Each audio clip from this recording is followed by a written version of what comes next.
En la práctica, el proceso de alimentos se ha acortado muchísimo. Incluso en algunos casos, si bien la ley 321 establece que debe hacerse la vista de causa, la realidad es que como se intenta la conciliación varias veces antes del proceso, ni siquiera se llega a la vista de causa.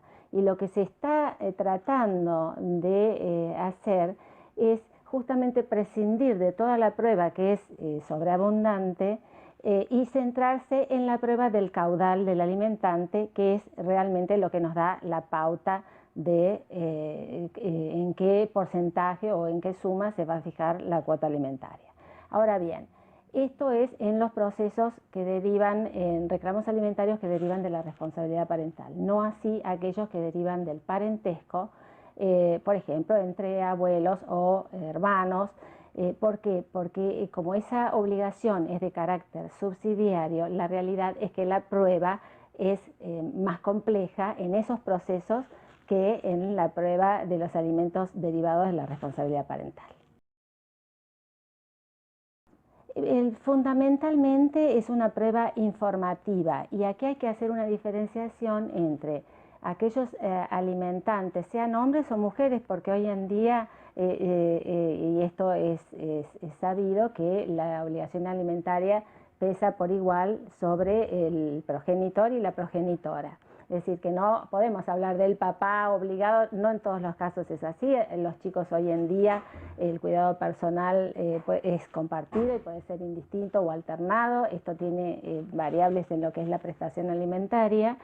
La realidad es que lo que debe tratar de probar el abogado se ciña a la prueba informativa. En el caso de que tengan un trabajo en relación de dependencia los alimentantes, esto es muy fácil. ¿Por qué? Porque se libra un oficio a la empleadora y entonces en ese caso la empleadora nos va a remitir los recibos, vamos a saber qué categoría tiene, cuánto cobra, si cobra quincenal, si cobra mensual. Ahora bien, siempre se complica en aquellos trabajadores que son autónomos.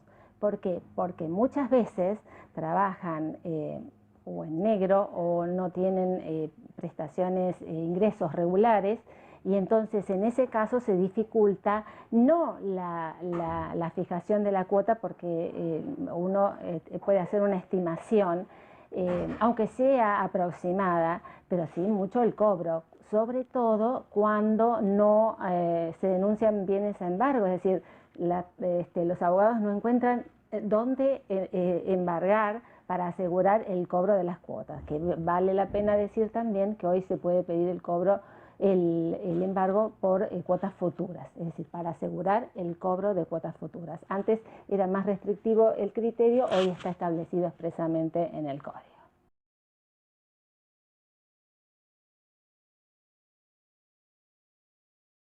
El nuevo código, que ya no es tan nuevo, tiene ya casi 4 años, establece la posibilidad de imponer medidas ante el incumplimiento de los alimentantes. Estas medidas tienen que ser razonables y lo que pretenden es asegurar el cobro de esas cuotas.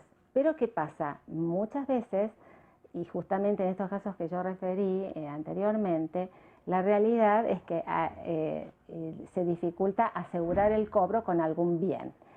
Entonces, lo que se permite es, digamos, establecer o fijar o imponer, mejor dicho, medidas para el incumplimiento. Sí puede ser, por ejemplo, salir del país en época de vacaciones, o quitar el registro de conducir, por ejemplo, a alimentantes que trabajan con vehículos, que son colectiveros o taxistas, puede ser también la anotación en el registro pesquero, para que de esa manera cuando cobre sepan que tienen la obligación alimentaria, el empleador sepa que existe esta condena. La realidad es que la mayoría de las veces lo pide la parte, pero también lo podemos imponer los jueces.